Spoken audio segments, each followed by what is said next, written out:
अध्यक्षज्यू लगायत उपस्थित विभिन्न तह र तबकाका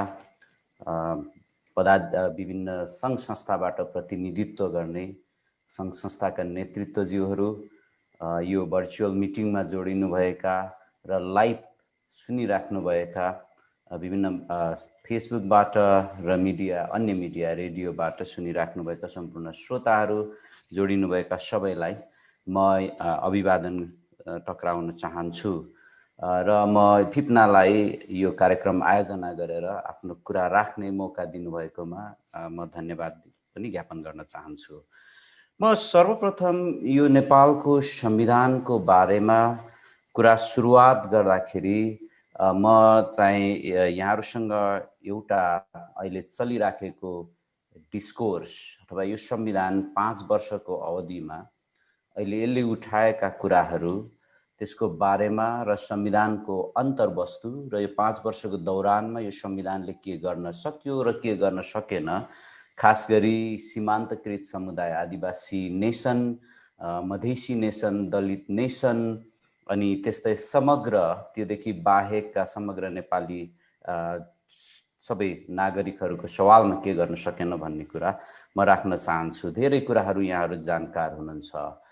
पहिले संविधान जारी गर्दाखेरि यो संविधानलाई जसले जारी गर्यो र जसले पृष्ठपोषण गरे, उहाँहरूको तर्क यो संविधान विश्वको सबैभन्दा उत्कृष्ट संविधान हो भन्ने थियो र यो संविधानमा विमति जनाउने अधिकांश यो आदिवासी नेसन, मधेसी अनि त्यस पछाडि दलितहरू पनि, अनि त्यस पछाडि केही महिलाहरू अनि त्यस पछाडि मुस्लिम लगायतका पछाडि त्यो चाहिँ झन्डै त्यसको पपुलेसन हेर्ने हो भनेदेखि 90% जति समुदायले यसको विरोध गरिएको थियो। तर न्यारेटिभ के बनाइएको थियो भने यो 90%ले जारी गरेको संविधान भन्ने कुरा सुरुमा र त्यसैले उत्कृष्ट भन्ने एउटा न्यारेटिभ थियो। यो दुईटाको बीचबाट संविधान सुरुवात भएको थियो, त्यो हामीले कुरा गरौँ। तर अहिले ठ्याक्कै 5 वर्ष पछाडि आएर अहिले यी संविधान जारी गर्ने जो चाहिँ पक्षहरू छन्, उहाँहरू केमा पुग्नुभयो अहिले भने यो संविधानमा सबैको अनरसिप, सबैको स्वामित्व मिल्ने गरी अब संविधान संशोधन गर्नुपर्छ भन्ने डिस्कोर्स चलेको छ।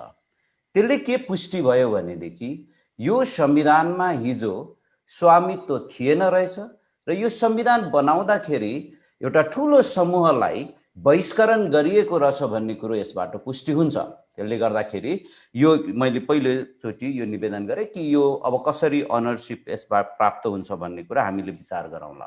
अब म त्यस पछाडि यो संविधानमा किन विमति राखियो भन्ने सवालमा र अनरसिप किन भएन भन्ने सवालमा हामी सबैलाई जानकारी भएको केही मुख्य बुँदाहरू म यहाँ रिइटरेट गर्न चाहन्छु। सबैभन्दा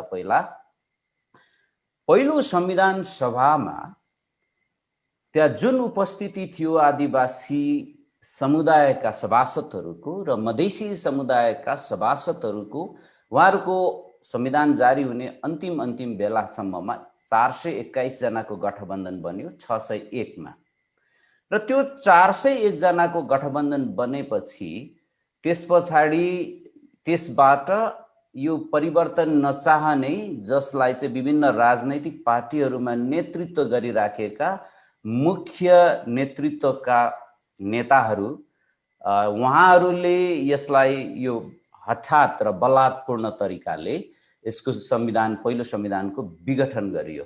त्यसको पृष्ठभूमि, संविधान विघटन गर्ने पृष्ठभूमि सर्वोच्च अदालतले 1 वर्ष अगाडि सीमा तोकेर फैसला गरिदियो, जुन अत्यन्तै नियोजित ढङ्गमा गरिएको थियो भन्ने कुरा अहिले देखिन्छ।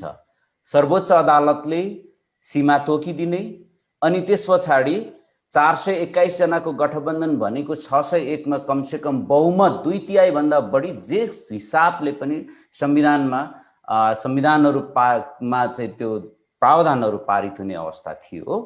तर त्यो जेसुकै त्यो गठबन्धनले बनाएको थिएन।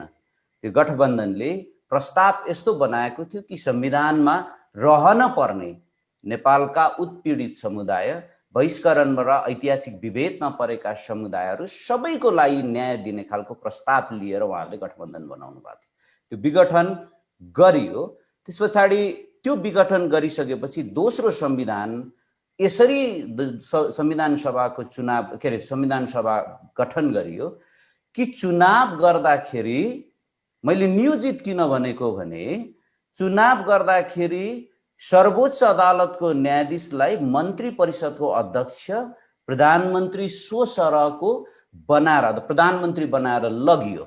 त्यसको पछाडिको मकसद के हो भने उहाँहरूले जुन नियोजित तरिकाले कन्ट्रोल गर्ने गरी संविधान सभा बनाउन खोज्नु भएको थियो त्यो कुरा आफै प्रधानमन्त्री भएर गर्दाखेरि अथवा उहाँहरूको बिचमा मतैक्य नहुने र प्रश्न चिन्ह उठ्ने भएको हुनाले अदालतलाई मुच्नुभयो र अदालतबाट त्यो चुनाव गरियो। चुनाव गर्दाखेरि त्यो मधेसी आदिवासी र दलित समुदाय खास गरी आदिवासी नेसनहरूको पहिचानको मुद्दा उठाउनेलाई टिकटै नदिएर र जसलाई टिकट दिएको छ मैले सुने अनुसार उहाँहरूलाई कागज गराएर पहिचानको कुरा हामी संविधान सभामा उठाउँदैनौँ भन्ने हिसाब किताबले कमिटमेन्ट गराएर टिकट दिएर दोस्रो संविधान सभामा यस्तो खालको नियन्त्रित तरिकाले गरे। अनि रह्यो के भने तपाईँ हामीले यो डेमोक्रेसीमा यो मत यो भोटिङ राइट्सको कुरा अथवा मताधिकारको कुरालाई प्रमुख रूपमा लिइन्छ, तर नेपाल लगायत दक्षिण एसियाकै देशहरूमा यो बडो विवादित छन्। नेपालको सवालमा पनि त्यस्तै छ। यो भोटिङको भोटबाट यो सही तरिकाले लोकतन्त्रको अभ्यास गर्छन् भन्ने कुरामा प्रश्न चिन्ह उठाउन सकिन्छ। कमसे कम रातभरि त्यो ब्यालेट पेपरहरू मतको पेटिकाहरू मतपेटिकालाई आर्मी ब्यारेकभित्र राखेर भोलिपल्ट निकालिएपछि अनि यो चाहिँ मतपेटिकाहरू सुरक्षित थिए भन्ने कुरामा प्रश्न चिन्ह उठ्ने सवाल यहाँनिर हो। त्यसरी यो चुनावबाट यस्तो तरिकाले चुनाव गरियो कि त्यो नियन्त्रित थियो र नियोजित तरिकाको चुनाव भयो। अनि पछि संविधान सभाको सवालमा दोस्रो संविधान सभाको निर्णय के गरियो भने पहिलो संविधान सभाले त्यो चाहिँ 80% काम सकेको छ र त्यो सकिएका कामहरूलाई क्यारी अन गरेर अनरसिप लिएर त्यसलाई त्योदेखि बाँकी काम गरिन्छ भनेको त्यो 80% भित्र पहिचान, संघीयता, सुशासन, पावर सेयरिङ अनि रिसोर्स सेयरिङका कुराहरू थिए। त्यसलाई पुरै एकातिर रद्दीको टोकरीमा फालेर गोजीबाट यो संविधान जारी गरियो। र यो कुरा के भने त्यो संविधान जारी गर्ने बेलामा आदिवासीहरूको तर्फबाट जुन संशोधन प्रस्ताव पेश गरिएको थियो, म नाम नतोकौँ, त्यो राजनैतिक पार्टीहरूले जबरजस्ती फिर्ता गर्न लगाएर मैले सुने अनुसार त उहाँहरूको ज्यानै तलमाथि गर्ने गरी उहाँहरूलाई दबाब दिएको थियो। त्यसरी चाहिँ त्यो फिर्ता लिन लगाइयो। त्यसको मतलब के हो भने सिस्टमेटिकली आदिवासी नेसनहरू जो 38% छन् उहाँहरूको एजेन्डालाई नै त्यो चाहिँ संविधान सभाबाट किक्ड आउट गरिसकेपछि यो संविधान सभामा कानुनत संविधानत आदिवासीको संलग्नता र सहभागिता थिएन। यो कुरा हो। त्यसकारणले त्यो 38% रह्यो। मधेसीको कुरा गर्ने हो भने संविधान जारी भइसकेपछि मधेसमा त्यसको विमतिमा आन्दोलन चर्क्यो र 60-65 जनाको त्यहाँ चाहिँ हत्या गरियो। त्यो हत्याबाट यो रक्तरञ्जित मधेसीहरूले पनि यो संविधानको विमति जनाएको त्यहाँबाट देखिन्छ। त्यो भनेको करिब 20% हो। 38 र 20% गर्यो भनेदेखि 58% भयो। अनि त्यस पछाडि थारूहरूको आन्दोलनको तपाईँ हामीलाई राम्ररी जानकारी छ। त्यो थारूहरूले पनि विरोध गरे। दलितहरूको सवालमा त्यो चाहिँ स्वागत दलितहरूले गरेनन्। त्यति बेला दलितहरूको केही कुराहरूमा रिजर्भेसन राखिएको थियो। यो हिसाब किताबले हेर्दाखेरि अधिकांश समुदाय अथवा अधिकांश नेपालका समुदाय र नेपालका नागरिकहरूलाई यो संविधान सभाबाट दोस्रो संविधान सभाबाट बहिष्करण गरेर यो संविधान जारी गरियो। यो ठ्याक्कै कस्तो भने यो संविधान सभाबाट संविधान जारी गर्ने बेलामा अमेरिकाको संविधान जारी गरेको बेला 200 वर्ष अगाडिको त्यो चाहिँ हामी सम्झौँ। त्यो 13वटा राष्ट्र त्यति बेलाको स्टेटहरूको प्रमुखले जारी गरेको संविधान, त्यसलाई चाहिँ 1856 मा ड्रेट स्कट भर्सेस स्टैनफोर्ड भन्ने मुद्दामा त्यहाँ एउटा बोलेको रहेछ त्यो फैसला इन्ट्रेस्टिङ गरी। त्यो त्यति बेला चाहिँ त्यो के गरिएको, त्यो संविधान कसरी जारी गरेको भन्दा यो व्हाइट रेसहरूको लागि जारी गरेको हो र व्हाइट रेसहरूले जारी गरेको संविधान हो। यो ब्ल्याक यो चाहिँ स्लेभहरूको लागि यो संविधान होइन र उहाँहरूको राइट, उहाँहरूको चाहिँ नागरिकको सिटिजनको राइट रहँदैन र प्रपर्टी रहन्छ। त्यो जारी गर्ने व्हाइट रेसको कुरा जस्तो थियो। हाम्रो नेपालको संविधान जारी गर्ने बेलामा संयोग यो रहेन कि इरिस्पेक्टिभ अफ विभिन्न राजनैतिक पार्टी, चाहे त्यो काङ्ग्रेस होस्, चाहे त्यो त्यति बेलाको एमाले होस्, चाहे माओवादी होस्, चाहे राप्रपा होस्, उहाँहरूले एक मुख भएर संविधान जारी गर्दाखेरि एकै नस्लका प्रमुखहरू पर्नुभयो। उहाँहरूको नस्लसँग अथवा कसैको नस्लसँग भन्ने वर्ने त्यसको कुनै विमतिको कुरा रहँदैन। तर कुरा के भइदियो भनेदेखि संविधानको अन्तर्वस्तुमा त्यसले जसरी अमेरिकाको त्यो सर्वोच्च अदालतले ड्रेट स्कटको मुद्दामा व्याख्या गर्यो कि त्यसको त्यो नागरिक अधिकार व्हाइटको मात्रै हुन्छ भनेको जस्तै नेपालको संविधानमा पनि यो चाहिँ खस आर्य समुदायको उहाँहरू पर्नु भएपछि खस आर्य समुदायलाई पहिलो पटक संविधानमा, यो 7औं संविधान हो, योभन्दा अगाडिको संविधानमा खस आर्य भनेर तोकिएको थिएन, तर यो संविधानमा खस आर्य भनेर लेखियो। त्यसमा मलाई विमतिको कुरा होइन, तर खस आर्य भनेको रेस हो। रेसको आधारमा बनिएको संविधान चाहिँ रेसिस्ट कन्स्टिट्युसन हुन्छ। यो ठ्याक्कै कस्तो हो भने यो चाहिँ यो हिटलरले यो ब्लड प्युरिटीको अथवा आर्यन नस्ल शुद्धताको आधारमा जुन शासन चलायो र कानुन बनायो, करिब करिब त्यही लाइनमा नेपालको संविधान देखिन्छ। अनि त्यसकारणले यो संविधानमा यो रह्यो। तर त्यसको हामीले विचार गर्नुपर्ने कुरा के हो भने यो रेसिस्ट कुरा यति खराब हुँदो रहेछ। अहिले पछि हामीले राम्ररी माइन्युटली हेर्दाखेरि उहाँहरूले खस आर्य भनेर लेख्नुभयो, तर खसहरू जो 16% छन्, 16% को राज्यमा अथवा उहाँहरूको पावर सेयरिङमा अथवा उहाँहरूको रिसोर्स सेयरिङमा 2% पनि उहाँहरूको त्यो सेयर छैन। खाने एउटाले रहेछ। अब त्यसो भनेपछि आर्यहरूको बाहुनले मात्रै खाएछ भन्ने जस्तो लाग्छ, त्यो चाहिँ पक्का होइन रहेछ। पछिल्लो समयमा त यस्तो भएर आयो कि आफ्नो आफन्त त्यो चाहिँ सोम्दी, ज्वाइँ, भतिजा, भान्जा, भान्जी, नाता गोताको ठ्याक्कै के लाग्यो भने मलाई यो राणा शासनको जङ्गबहादुरले भाइ भतिजावाद चलायो भनेर इतिहासमा हामी पढ्न पाइन्छ।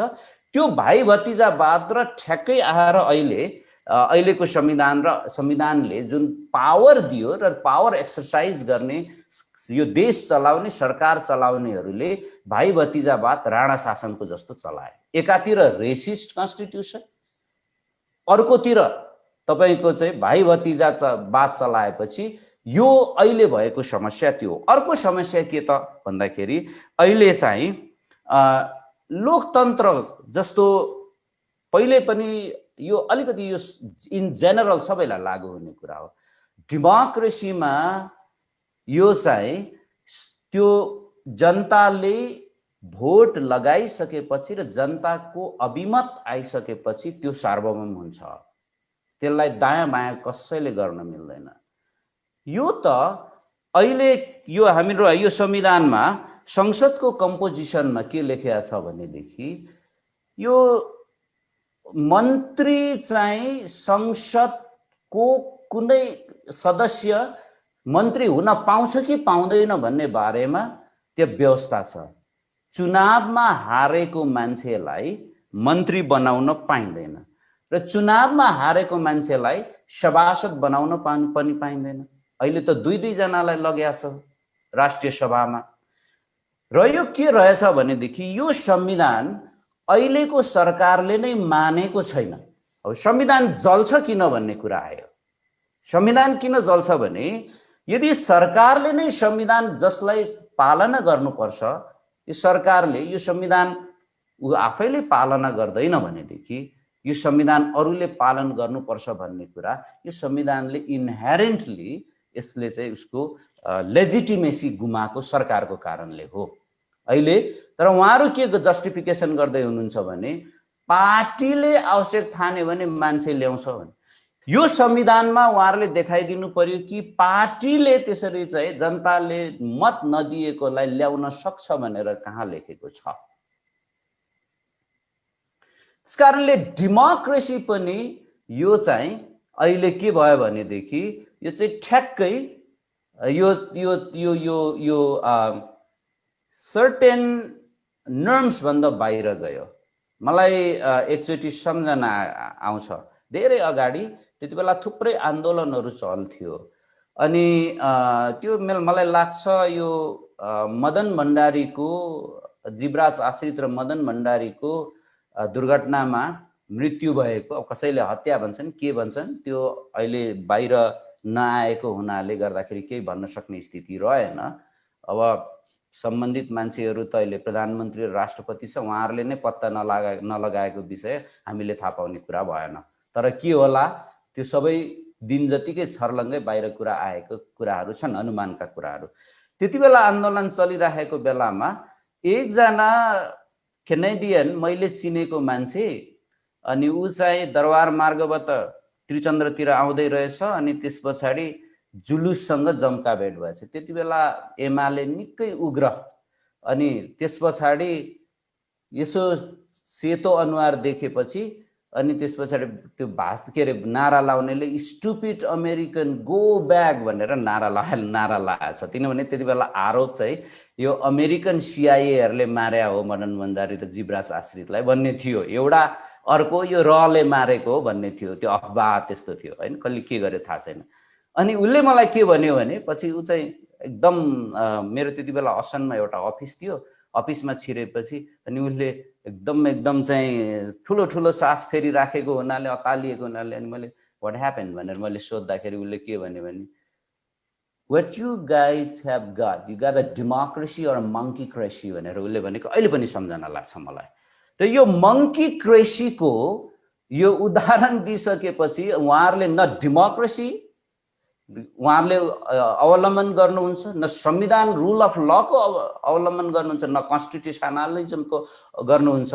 उहाँहरूले जे पाए त्यही गर्न थालिसकेपछि यो संविधानको करिब करिब अब दिनगन्ती सुरुवात भएको छ। यो बेलामा अहिले चाहिँ उहाँहरूले के गर्दै हुनुहुन्छ भनेदेखि यो संविधान अब संशोधन गर्नुपर्छ। प्रधानमन्त्रीले के भन्नुभयो, औचित्य र आवश्यकताको आधारमा। के हो औचित्य र आवश्यकताको आधारमा भनेको? त्यो उहाँ हो, डिसिजन गर्ने प्रधानमन्त्री हो संविधानको। संसारको संविधान भनेको त्यो चाहिँ न पोलिटिकल पार्टीले लेख्छ न चाहिँ त्यो संसदले संशोधन गर्न सक्छ, एउटा कुरा हो। तर संविधान भएको विषयवस्तु भनेको पिपल्सले लेख्ने कुरा हो। यहाँ त पिपल्सलाई आउट गरेर लेखिएको संविधान भएको हुनाले अब नयाँ संविधान लेखिनुपर्छ। यो चाहिँ संशोधन गरेर हुनेवाला मलाई लाग्दैन, किनभने यसका अन्तर्वस्तुहरू यति धेरै छन्। जस्तो म उदाहरणबाट सुरुवात गरौँ। यो संविधानले अहिले फन्डामेन्टल राइट्स, एकदम न्यूनतम फन्डामेन्टल राइट्स के हो भने मान्छेको बाँच्न पाउने अधिकार हो, त्यो ग्यारेन्टी गर्छ कि गर्दैन यो संविधानले, त्यसलाई हेरौँ। यो संविधानले यदि त्यो मान्छेको बाँच्न पाउने अधिकार ग्यारेन्टी गर्ने हो भने अस्ति भर्खरै नवराज बिकरलाई त्यो रेसिजमकै आधारमा त्यो सामूहिक हत्या भयो। अहिले त्यो कारबाही, पहिलो त कारबाही नै नचलाउने स्थिति सिर्जना गरेका थियो। त्यति बेला त्यसलाई ट्विस्ट गर्ने गरी आफै नदीमा हाम फालेर सुसाइड गरेर मरेको भन्ने कुरा थियो, अफवाह फैलाउन लागेको थियो। चारैतिरबाट दबाब भएपछि त्यो कानुनी हिसाब किताबमा मुद्दा यति कमजोर बनाइयो कि दोषीहरूलाई अहिले उम्काइसकियो। भनेपछि के रहेछ भने यो उदाहरण हेर्ने हो भने दुईटा कुरा जोड्न सकिन्छ। एउटा रेसिजमसँग जोड्न सकिन्छ अनि एउटा चाहिँ राइट टु लाइफ छैन रहेछ दलितहरूको भन्ने कुरा बुझ्न सकिन्छ। रेसिजमसँग किनभने यो अघि ड्रेट स्कटको मुद्दामा भनेको जसरी प्रपर्टी हो भनेको उसको कुनै राइट हुँदैन भनेको, सिटिजन हुँदैन भने जस्तै दलितहरूको सिटिजनसिपको राइट पनि छैन रहेछ अनि उसको बाँच्न पाउने अधिकार पनि रहेछ भन्ने कुरा यसबाट देखिन्छ भने त्यो दलितलाई रेसिजमको आधारमा गरेको हुनाले यो चाहिँ रेसिजमको कुरा, यो रह्यो दलितको कुरा। अब तपाईँ अस्ति भर्खरै चितवनको हेर्नुहोस् न, राष्ट्रिय निकुञ्जमा घर दौडाइदिएको कुरा, त्यसको एक हप्ता पछाडि राजकुमार चेपाङलाई त्यहाँको आर्मी र निकुञ्जको त्यो चाहिँ सहायक वार्डेन भएर मारेको छ, अगाडि कारबाही चलाउँदैन। यो संविधानले दलित र आदिवासी नेसनहरूलाई बाँच्न पाउने अधिकार पनि दिँदैन रहेछ। अर्को सम्मानपूर्वक बाँच्न पाउने अधिकारको कुरा आउँछ, बाँच्न पाउने कुरा छोडेपछि सम्मानपूर्वक बाँच्न पाउने अधिकार यो संविधानमा लेखिएको छ, सम्मानपूर्वक बाँच्न पाइन्छ भन्ने कुरा। तर रेशम चौधरीलाई हेर्नुहोस् त, अनि त्यो 56-57 जना मारिएका, त्यो संविधान लेखिएपछि मारिएका, जसलाई अहिलेको प्रधानमन्त्री, त्यति बेला प्रधानमन्त्री हुनुहुन्थ्यो, 2-4 वटा आँप झर्यो भनेर आँपसँग तुलना गर्नुभएको छ। त्यसको कुरा के हो भने, अनि उहाँले त्यो अस्ति भर्खरै कुलमानलाई कता के हो अब थाहा छैन, उहाँले होइन भन्नुभएको छैन, सरकारको प्रवक्ताहरूले होइन भनेको छैन, त्यो कुलेलाई भन्ने शब्द प्रयोग गरे अरे उहाँहरूले। हामीले अहिले यस्तो स्थिति छ कि सम्मानपूर्वक बाँच्न पाउने अधिकार यो आदिवासी नेसनलाई, मधेसीलाई, दलितलाई अनि मुस्लिमलाई अस्ति भर्खरै झापामा चाहिँ गोरु कता काट्यो भनेर मारिएको छ। गोरु काटियो भनेदेखि ऐन बमोजिम 3 वर्षसम्म कैद हुन्छ। अहिले उसलाई पक्रेर कारबाही गरे हुन्थ्यो नि त, मार्नै पर्छ। त्यसकारणले यो संविधानले न राइट टु लाइफ ग्यारेन्टी गर्ने रहेछ, न डिग्निफाइड लाइफको ग्यारेन्टी गर्ने रहेछ। तर यो कसको? यो चाहिँ आदिवासी नेसन, दलित, मधेसी, मुस्लिमको। यो होइन भनेदेखि सरकार र यो संविधानको पृष्ठपोषण गर्नेहरूले यसको बारेमा जस्टिफिकेसन दिनुपर्छ। यो रह्यो एउटा कुरा। दोस्रो कुरा के हो भने, अब ठुलो कुरालाई लिउँ, पहिचानको कुरा, संघीयताको कुरा। पहिचानको कुरा गर्दाखेरि एउटा कुरा त हामीले मान्नै पर्ने हुन्छ, यो पहिचानको कुरा चाहे मधेसी पहिचानको कुरा गरौँ, चाहे आदिवासी जनजाति नेसनको पहिचानको कुरा गरौँ, यो पहिचानको कुरा गर्दाखेरि राष्ट्र विखण्डनसँग जोडिने न्यारेटिभहरू लगाउने गरिन्छ, त्यो आरोप लगाउने गरिन्छ। म एउटा कुरा म त्यो त्यस्तो खालको विखण्डनको आरोप लगाउनेहरूप्रति म त्यो राख्न चाहन्छु, यो तथ्यको आधारमा, ऐतिहासिक तथ्यको आधारमा। पृथ्वीनारायण शाहले 7 पटकसम्म लिम्बूहरूलाई आक्रमण गरेर नजिते पछाडि लिम्बूहरूसँग सन्धि गर्ने भनेर 1831 मा सन्धि गरियो र भूभागसहित नेपालमा जोडिएर यो विशाल भूभाग टिस्टादेखि अरुणपूर्वसम्म त्यति बेला लिम्बुवान थियो, जोडेर नेपाल बनायो। सबैले क्रेडिट पृथ्वीनारायण शाहलाई दिन्छ नेपाल एकीकरण गरियो भनेर। उपत्यकामा नाक कान काटेकोदेखि लिएर त्यो जति षड्यन्त्रका कुराहरू छन् इतिहासमा, त्यसलाई ढाकछोप गरेर पृथ्वीनारायण शाहलाई ग्लोरिफाई गरिन्छ, त्यसमा पनि आपत्ति भएन। तर लिम्बूहरूले लिम्बुवानको कुरा गर्दाखेरि विखण्डनवादी भने, जसले यो देश जोडेको छ, त्यसको बारेमा के भन्ने? त्यसदेखि आएर काठमाडौँको नेवारहरूको कुरा गरौँ। म यो संविधान, मैले यो ठुल्ठुलो दर्शन र ठेली, यो चाहिँ हामी जुरिस्प्रुडेन्स भन्छौँ, कन्स्टिट्युसनलिजम भन्छौँ, मैले त्यो व्याख्या गरिनँ। मैले संविधानलाई जनताको डेली लाइफसँग जोडेर हेरेँ। संविधान, कानुन भनेको त्यो जनताको लागि र त्यो नागरिकको लागि हो। काठमाडौँ उपत्यकामा आजसम्म त्यो पञ्चायत कालरात्रिमा पनि मच्छिन्द्रनाथको जात्रा र काठमाडौँका नेवारहरूको घरमा डोजर लगाउने, संस्कृति तहस नहस गर्ने काम गरेको थिएन। तर अहिले यो 2/3 सरकार आएपछि या चाहिँ राति सुतिराखेको नभने बुढाबुढी नभनी, बिरामी नभनी डोजर लाएर घर भत्काउने काम गरे। अदालतलाई धन्यवाद दिनुपर्छ। हामीले हेरेको मुद्दामा सर्वोच्च अदालतले त्यसलाई रोकिदियो, नत्र भने 1,50,000 नेवाहरू घरबार विहीन र सुकुम्बासी हुन्थ्यो।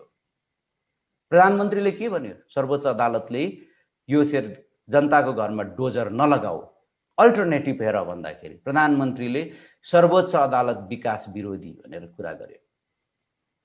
हामीलाई थाहा छ विकासको नाममा करप्सन कति, करप्सनको कुरा छोडिदिउँ, यही विकासको नाममा त्यो चाहिँ मर्स्याङ्दी नदी चाइनिजलाई बेचेको, चाइनिजले मर्स्याङ्दी नदीमा अहिले त्यहाँ त्यो जुन मर्स्याङ्दी नदी छेउछाउमा बस्ने त्यहाँका नेपाली जनतालाई, आदिवासी जनजातिलाई छोडिदिनुहोस्, तर त्यहाँका जनतालाई त्यो पानी छुन पनि दिँदैन चाइनिजले।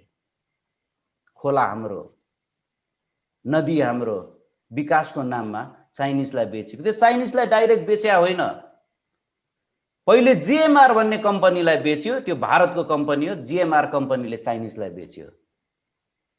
म च्यालेन्ज गर्न चाहन्छु यो सरकारमा बस्नेहरूलाई कि इन्डियाको ब्रह्मपुत्र नदी अथवा चाइनाको वाङ्गो नदीमा गएर नेपालको लगानीकर्ताले कम्पनी खोलेर दर्ता गरोस् र नेपालको त्यो कम्पनीले इन्डियालाई बेचोस् त, त्यो विकास हो। अनि हामीले यो कुरा बाहिर ल्याउँदाखेरि अनि हामी चाहिँ विकास विरोधी हुने, अनि विकासको नाममा राष्ट्रियतालाई बेच्ने। हामीलाई सबैलाई थाहा छ फ्रिडम अफ एक्सप्रेसनको लागि 7 सालदेखि लडेको। यो फ्रिडम अफ एक्सप्रेसनको विरुद्धमा पञ्चायतमा पनि लडेको हो। त्यो फ्रिडम अफ एक्सप्रेसनको लागि हामीले यस्तै खालको हुन्छ भनेर अहिले फेसबुक सञ्जालमा लेखियो भनेदेखि तपाईको साइबर क्राइम लाएर मुद्दा लगाएर थुनिन्छ। कैयौं मुद्दा म आफैले निकालेको छु। अदालतले त्यो मामिलामा लिबरल हिसाब किताबले हेर्ने गरेको छ न्यायपालिकाले। तर मैले यसो गर्दाखेरि यो सरकारले सिंहदरबारभित्र प्रधानमन्त्रीको खोपीभित्र सर्वोच्च अदालतलाई र अदालतले लान खोजिराखेको छ। त्यति गम्भीर स्थिति छ अहिले। तर हामीले यसो भन्दै गर्दाखेरि के यो चाहिँ यी सम्पूर्ण कुराहरू हेर्दा यो संविधान अथवा चाहिँ यो स्थिति हेर्दा नेपालमा बस्नै नसक्ने होइन कि त्यो स्थिति हो भन्ने कुरा। तर अहिले एउटा नयाँ सिराबाट बहस सुरुवात भएको छ। अहिले नयाँ सिराबाट यो चाहिँ हामीले यो अहिले पक्कै पनि अप्ठ्यारो महसुस भएको होला यी निरङ्कुशहरूलाई, यी रेसिस्टहरूलाई। मैले सबैलाई भनिन, रेसिजमको पृष्ठपोषण हामीले पनि गरेको हुन सक्छ, जानी नजानी। यो जाति र त्यो जातिको कुरा होइन। त्यसकारणले रेसिजम यस्तो खालको यो चाहिँ विकृति हो, त्यो अहिले हाम्रो नेपालमा यो संविधानले इन्स्टिट्युसनलाइज गर्यो। त्यसका थुप्रै कुराहरू छन्।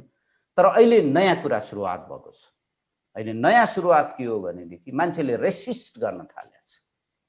हिजो मात्रै मैले एउटा कार्यक्रममा जुम कार्यक्रममा सहभागी भएका थिए। एकजना दलित मित्रले भन्नुभयो, आज हामीले पूर्वदेखि पश्चिमसम्म दलितहरूले यो संविधान जलायौं। अनि यो संविधान दलितहरूले जलाउन सुरुवात गर्यो। अस्ति झण्डा जल्यो, विभिन्न तर्क वितर्क भए। तर त्यो झण्डा जलाउने यहाँहरूले हेर्नुहोस्, अमेरिकाको सर्वोच्च अदालतले जोन्सन वर्सेस टेक्सासको मुद्दामा बोलेको छ। यो भनेको सिम्बोलिक स्पीचको कुरा हो, प्रोटेस्ट गर्ने कुरा हो। त्यो भाइले, त्यो ग्याल्जेन तामाङ भाइले र उहाँको टिमले गीत बनाएर जुन झण्डा जलाउने कुरा, त्यो फ्रिडम अफ एक्सप्रेसन भित्र पर्छ। त्यो मुद्दामा अस्ति हामीले भर्खरै बहस गर्यौं। 10 जनालाई निकालिदिएको छ, 1 जनालाई हामी अपिल गर्न जाँदैछौँ।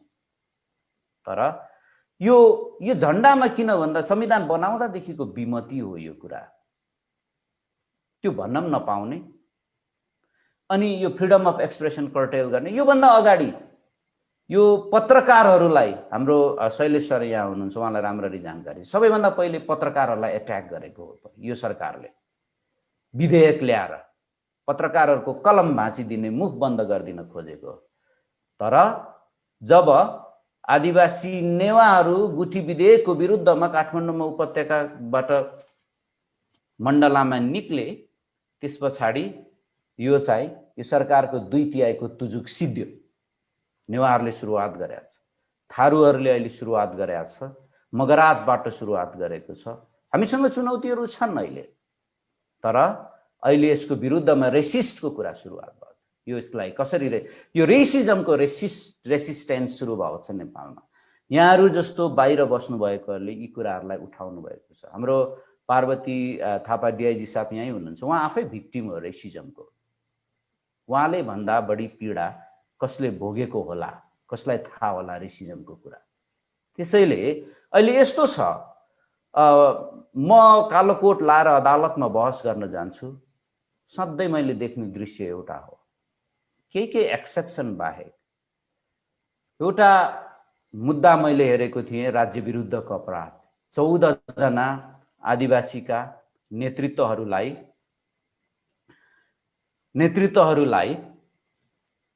ठ्याक्कै यो राज्य विरुद्धको अपराध लगाइएको थियो।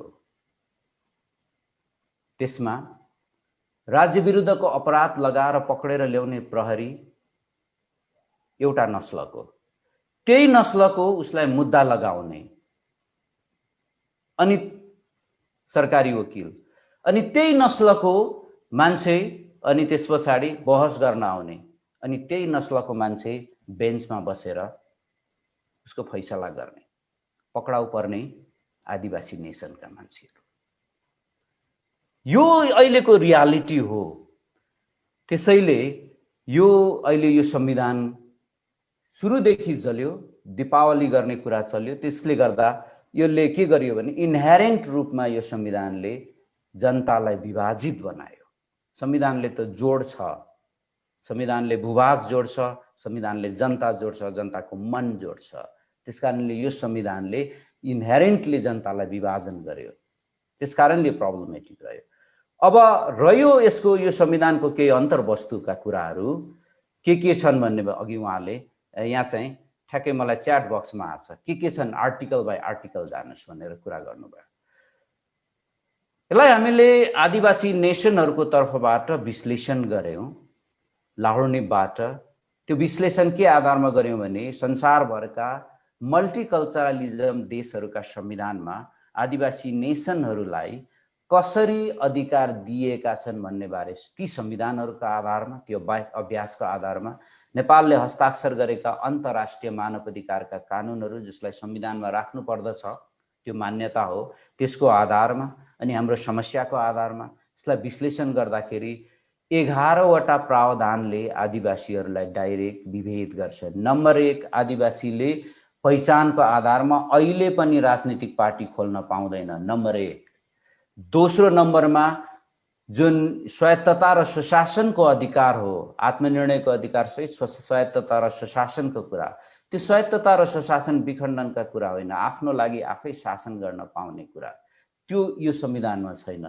तेस्रो नम्बरमा म धर्मको कुरामा धेरै व्याख्या गर्न म जाँदिनँ, तर यो हिन्दू सेक्युलरिज्म, यो चाहिँ धर्मनिरपेक्षताको कुरा जुन चाहिँ एब्सोल्युट सेक्युलरिज्म थियो 2063 को संविधानमा, तर यसमा ठ्याक्कै के गरियो भनेदेखि परिभाषा ल्याएर फेरि घुमाउरो तरिकाले हिन्दू धर्मको कुरा ल्यायो। मलाई हिन्दू धर्मसँग विरोध छैन।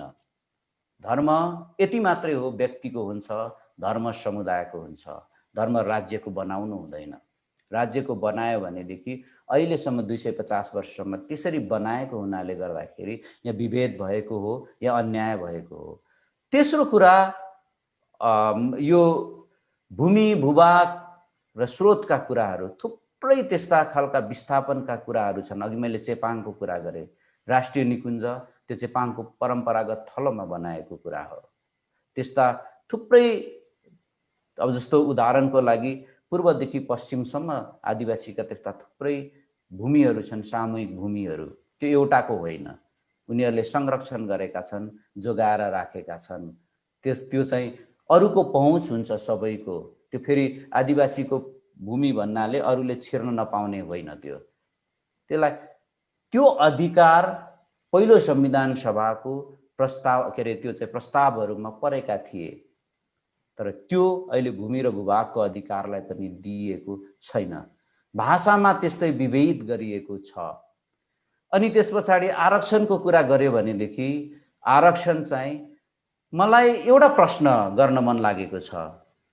संसारमा हिस्टोरिकल इन्जस्टिस भएका, हिस्टोरिकल्ली डिस्क्रिमिनेसनमा परेका, हिस्टोरिकल्ली मार्जिनलाइजेसनमा परेकालाई रिजर्भेसन दिइन्छ, तर नेपालमा खस आर्य, त्यसमा पनि आर्यलाई मात्रै रिजर्भेसन, त्यो पनि क्याटेगोरिकली, त्यो क्याटेगोरी नै बनाएर कहीँबाट पनि भाग नहराउने गरी दियो। त्यो कुन सिद्धान्तको आधारमा दियो? मेरो प्रश्न यति मात्रै हो। राख्नुस् तपाईहरुले, केही छैन, तर तपाईहरुले कुन संविधानवादको कुन सिद्धान्तको आधारमा डोमिनेन्ट ग्रुपलाई, जसको हाली मुहाली छ, उसलाई दिनुभयो? तपाईहरुलाई कहाँनिर हिस्टोरिकल इन्जस्टिस भयो? के तपाईहरुको नाक कान अनि त्यस पछाडि नेवारहरूले काटिदिएको हो? के तपाईलाई भाषा बोल्न नदिएको, तपाईको संस्कृत अथवा तपाईको खस नेपाली भाषा बोल्नलाई मैथिली भाषीहरूले रोकेको हो अथवा त्यो अरु भाषीहरूले रोकेको हो? कि तपाईको भूमि सुधारको नाममा सबै जमिन खोसेको हो?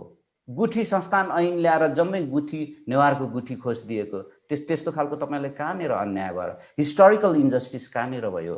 डिस्क्रिमिनेसन कहाँनिर भयो? होला तर्क, गरिब छन् नि बाहुनहरु, गरिब छ भनेदेखि तपाईले लोन दिनुस् न, अरु अरु अरु कार्यक्रम ल्याउनुस्, आर्थिक स्थिति उभाउने। तर तपाई के भन्न खोज्नु भएको? राज्य संरचनामा जागिरमा रिजर्भेसन दिएर तपाईले के खोज्नु भयो भन्नु भएको? त्यो आर्थिक रूपमा सम्पन्न भने के घुस खुवाउनको लागि ल्याउन लाग्नु भएको खुल्ला हिसाबले, कि जागिर भनेको घुस खाने हो भनेर मेसेज दिन लाग्नु भएको हो? त्यसको प्रश्नको जवाब चाहियो। अनि अहिले पनि तपाईहरुले हेर्नुभयो भने सामाजिक सञ्जालको कन्टेन्ट एनालिसिस गर्नुस्। अस्ति दुईटा कुरा एनालिसिस गरिदिनुस्, म अरु कुरा के पनि भन्दिन। कमल थापा जीहरुले, हिन्दूहरुले अथवा चाहिँ अलिकति यो वर्चस्वको यो वर्चस्वको जातिहरुले, खस आर्य जातिकोहरुले आन्दोलन चलाएको, आदिवासी मधेसी दलितहरुले आन्दोलन चलाएकोमा पुलिसको ब्रुटालिटीको कुरा हेर्नुस् न, अनि रेसिजम थाहा पाउनुहुन्छ। अब प्रश्न चिन्ह उठाउने हो यो मिडियाबाट हामीले प्रश्न चिन्ह उठाउने हो कि नेपाल प्रहरीलाई अमेरिकाको पुलिसहरुले जस्तै रेसिजम तपाईहरुले गरिराख्नु भएको छ। हिजो मनीष श्रेष्ठ भाइको टाउको फुटाइदिएको छ, हिजो मात्रै। कुलमान घिसिङको पुनर्बहाली हुनुपर्छ भनेर साराले भनेकोमा महिलाहरूलाई त्यस पछाडि यस्तो खालको पुरुष प्रहरीहरूले त्यो चाहिँ उलाई पक्रिँदा उलाई चाहिँ त्यो तरिकाले दुर्व्यवहार गरिएको छ, त्यो कल्पना गर्न सकिँदैन। तर को परेका छन् त्यसमा? अनि कुटाई खाने को छन्? ती मधेसीहरू परेका छन्, आदिवासी नेसनका परेका छन्। त्यहाँ अरु पनि थिए नि, तर किन त्यो व्यवहार गरिँदैन? गर्नुपर्छ भनेको होइन, पुलिसले कसैलाई पनि त्यो व्यवहार गर्नु हुँदैन। हामीसँग कायदा छ, हामीसँग कानुन छ, त्यो डिसिप्लिनको हिसाबले जानुपर्छ। तर रेसिजम यहाँ पनि देखिन्छ, त्यो जानेर होस् चाहे नजानेर होस्, यो स्थिति छ। अनि त्यो भएको हुनाले गर्दाखेरि यो चाहिँ अहिलेको संविधानको अन्तर्वस्तुमा पनि हामीले हेर्दाखेरि यो चाहिँ आर्टिकल बाइ आर्टिकल हेर्यो भनेदेखि यसरी यो संविधान विभेदकारी देखिन्छ, बहिष्करण गर्ने देखिन्छ। अनि त्यस पछाडि पावर शेयरिङको यो संविधानबाट गुन्जाइस छैन।